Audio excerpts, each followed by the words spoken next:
It's Tuesday, January 10th, 2026. The economic messaging kicks into high gear, and it sounds like voters are maybe starting to buy it. The deportations can and must continue, and 2020 called and wants its election back. Next on the AM Update.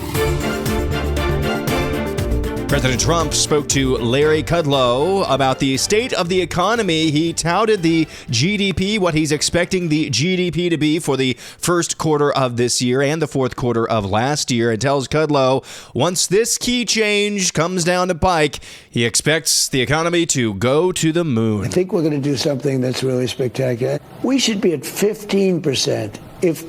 I'll tell you, if our new head of the Fed, who I think is going to be great, and he's a really high-quality person. But if he does the job that he's capable, we can grow at 15%. I think more than that. 15% GDP, Trump says, once his new pick to lead the Federal Reserve, Kevin Warsh, comes in May. That's quite a lofty expectation.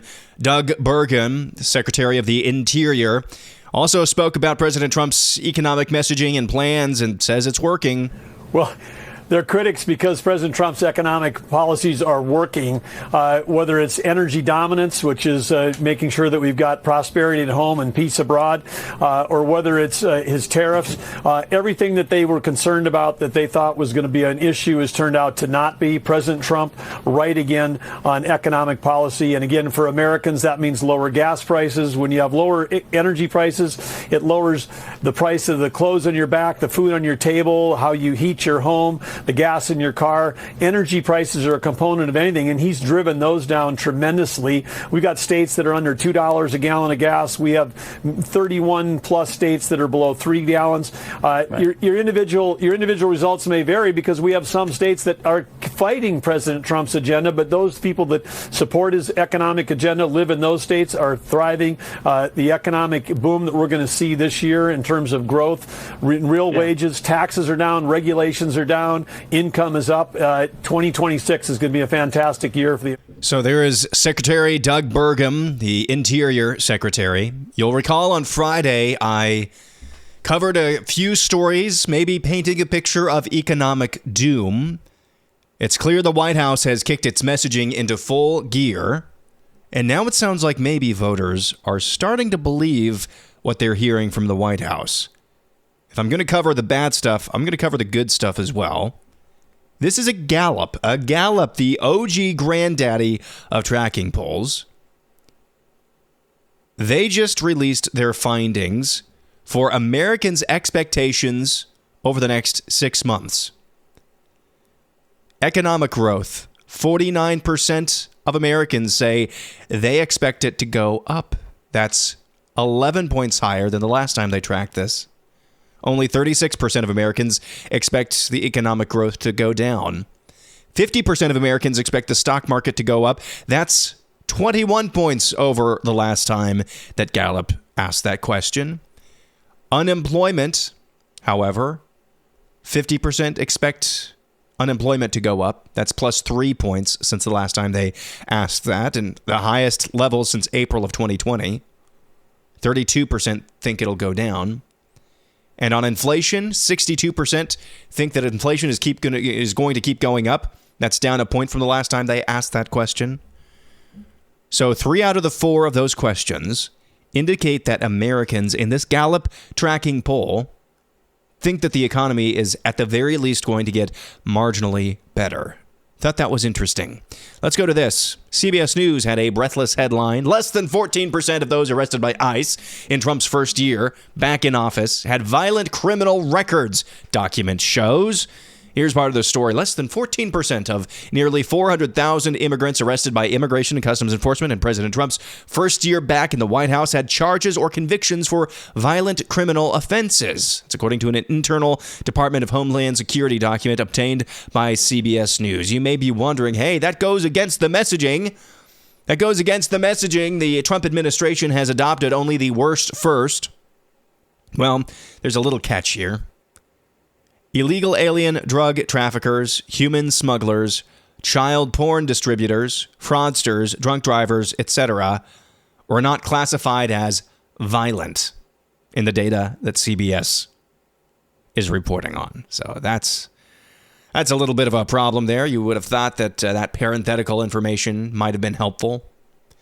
Seems like we're staring down, amidst that backdrop of that DHS document, we're staring down the barrel of another government shutdown. This is what, number 50? I think the last 3 months? I don't know. Nobody cares anymore, if that's obvious. We're staring down the barrel of another government shutdown, this one over the aforementioned DHS funding. Democrat Senator John Fetterman says he fully expects the government to shut back down. I truly don't know what specifically are the Democrats' red lines, that it has to be. Certainly not going to get all 10. But now, if I had to say now, they would probably expect that there is going to be a shutdown because things are just drowned down to committed to do that. And for me, it's always, as a Democrat, I've always been, just secure our border, deport all the criminals. And now I joined with Katie Britt to deliver the Lakin bill now as well, too. So for me, I think those are very fundamental things that most Americans signed up for. There's Democrat Senator John Fetterman saying, I have no idea what my own party's priorities are. I just want the border to be secure, and I've co-sponsored legislation that punishes violent illegal aliens, or those who have done the simple act of committing theft. That's John Fetterman's track record, saying, yes, there will be another government shutdown because I have no idea what the heck my party is even trying to prioritize. Let's go to a potential 2028 hopeful. Democrat Kentucky Governor Andy Beshear twisting God's word to promote transgenderism in children. But we rarely talk about the why. People want to know what drives us, especially in a world with social media where everyone's looking for the next authentic thing. For me, that's my faith. Most of the decisions I make are based on that golden rule that says we love our neighbor as ourselves. Yeah. And that parable of the Good Samaritan that says everyone is our neighbor. Yeah. And so when I've taken actions like vetoing the nastiest piece of anti-LGBTQ legislation that ever came through my state, I described it in those terms. I said my faith teaches me that all children are children of God. Yeah. And I didn't want people picking on those kids. Andy Beshear, governor of Kentucky. Nothing screams authentic quite like forcing yourself to say, I really care deeply about my faith, and that's why you should trans all the kids. That just screams authenticity. When we come back, more viewership numbers from the TPUSA halftime show. Try not to speak in genocidal language, a challenge that is impossible for certain lefties. And 2020 called and wants its election back. We'll have that and more next.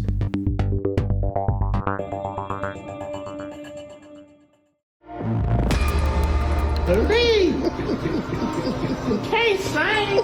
I mean, like, what is this? God, Lee, this is ridiculous. They got the American flag and all these other flags. And yeah, God bless you too. Get off the stage, please. There is a grandma who went viral reacting in real time to the Bad Bunny Super Bowl halftime show. Love the unvarnished truth there from that grandma. We also have more numbers from the TPUSA All-American Halftime Show. 25 million plus views on social platforms. Live concurrent viewers, they're now estimating about 10 million at one point, or at points during the live stream the other night. I wasn't sure when I first saw this one. They did something. They saw a need that needed to be filled. They saw a shibboleth that was taunting what's left of America. And TPUSA said, we're going to throw something together. Now, the musical act's not exactly my cup of tea, but I really appreciate TPUSA for trying and doing something. And I know they're going to do it again next year. I think they're going to do it again next year. And I know it's going to be even better next year if they do it again next year. I was not totally sure, though, how much of a shot across the bow this could be. But now when you're talking about tens of millions of viewers potentially shutting off your halftime show and going and doing something else, that's when you would think the NFL, potentially the networks, that's when they might start to notice. So that's going to be a story worth watching. Leftists try not to use genocidal language. Challenge level impossible. Here's Bakari Sellers. Joe Biden was somewhat of a bridge. He was supposed to be a bridge or a palate cleanser or somebody who morally and ethically was antithetical to who Donald Trump was. Uncle Joe was the nice guy, older white guy, comes in and you want to eat ice cream with him, right? Well, I think what that episode in our country's history showed us is that we really need some fumigation, right? We need a exorcism, for lack of a better term. We need a more aggressive approach to go in and surgically remove the cancer that is the Donald Trump and MAGA movement. So it's war then. That's Bakari Sellers. I think he's still a CNN contributor, making those comments on former CNN anchor Don Lemon's show.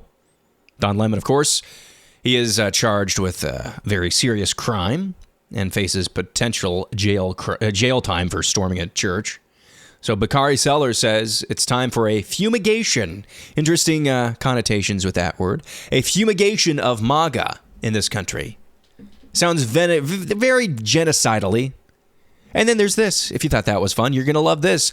Wajahat Ali made these comments about what Islam intends to do in the West. You've lost. You have lost. You lost. The mistake that you made is you let us in the first place. See, that's the thing with brown people. And I'm going to say this as a brown person. There's a lot of us. Like a lot. There's like 1.2 billion in India. There's more than 200 million in Pakistan. There's like 170 million in Bangladesh. Those are just the people there. I'm even talking about the folks who are expats or immigrants. There's a bunch of us. And we breed. We're a breeding people. And the problem is you let us in 1965. There were a few of us beforehand. But once you let one of us in, you know what happens with brown folks? Our grandmother comes, our grandfather comes, our uncle comes, our aunt comes, our cousin comes, our second cousin comes, our third cousin comes. Then we have kids, a bunch of kids. And then guess what? Some white women, the Western civilization women, the pure women, the American women, quote unquote, the Rust Belt women, the real women, they like some of us brown folks. We don't take them. They come to us. So there is Wajahat Ali, an Islamist, a legal immigrant to the United States, using don't make any mistake. That's not about breeding, reproduction. That's a genocidal screed right there. Whites, you've already lost once you took us in. They intend to destroy. If you lack pigment in your skin, melanin in your skin, they intend to destroy you. That's what he's saying there. So he's given various versions of that screed before. It's like once the views and clicks go down, it's like he launches this out. So maybe I shouldn't feature these things again. But that is, again, that they're just telling you who they are. Again, leftists, Islamists, try not to sound genocidal, challenge level, impossible. Quick note, caught my eye. New York Times editorial board has walked back its years-long support for marijuana legalization, writing in a Monday editorial. The editorial board wrote, quote, "The U.S. has recently gone too far in accepting and even promoting marijuana use." In the piece, the editorial board conceded that some of its past positions on legalization no longer hold up, including its initial assessment that marijuana addiction and dependence are relatively minor problems, especially compared with alcohol and tobacco. New York Times editorial board backpedaling on the issue of recreational marijuana. Well, let's go back to 2020. One of the last, before the terraforming, the most recent, we're being told it's a terraforming of the CBS newsroom, one of the last honest, intrepid journalists with a great deal of integrity was Catherine Herridge at CBS News. She was the only mainstream journalist to take the Hunter Biden laptop from hell story seriously, which is why I think she was shown the door a few years later. She has her own independent media outlet now. And recently she dropped this bombshell. Something that is not going to surprise you in the least. Here's Catherine Herridge, independent journalist, formerly of CBS News. Listen to this. We eventually broadcast a story about the Hunter Biden laptop after the midterm elections in 2022. We commissioned a forensic review I got a copy of the laptop data. I have it here still. I went to a lot of effort to get the cleanest copy of the laptop data, the same data that was provided to the FBI, because I didn't want to have any professional journalistic risk for CBS News. I wanted this thing to be totally locked down. When we did the story, we did it after the midterms. I argued against that because it was ready before the midterms. And my training is that you should always do the story when it's ready to go. You should not be dictated by the political cycle.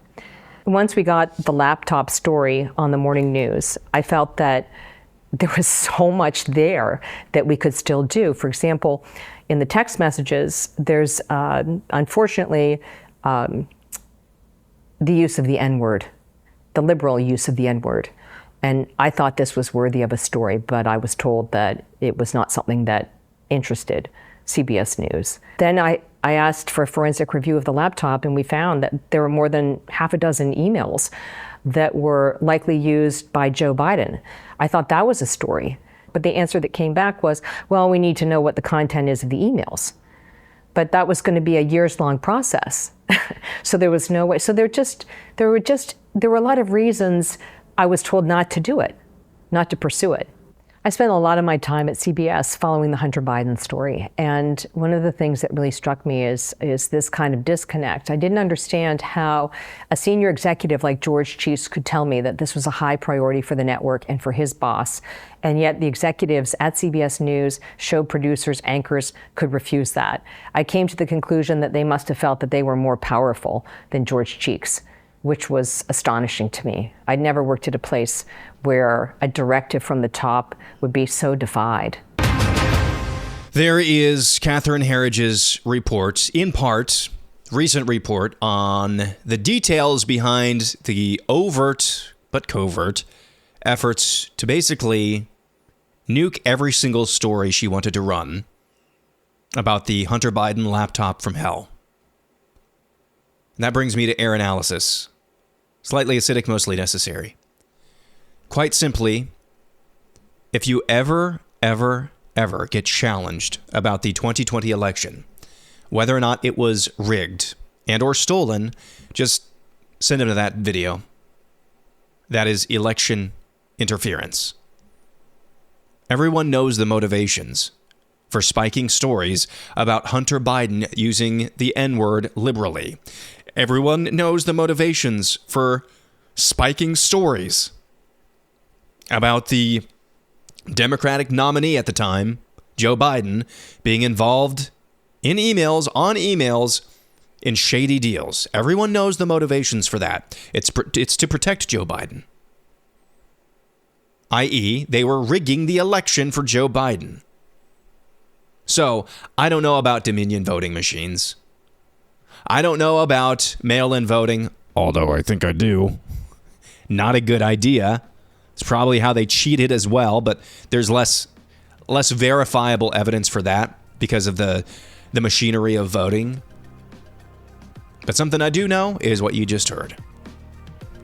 That's rigging. Straight up rigging. And if you want to call it cheating as well, you can do that. And no, it's 2026. We're not going to let it go. It's going to do it for Tuesday. Back at it again tomorrow. I'm Aaron McIntire, and this is the AM Update.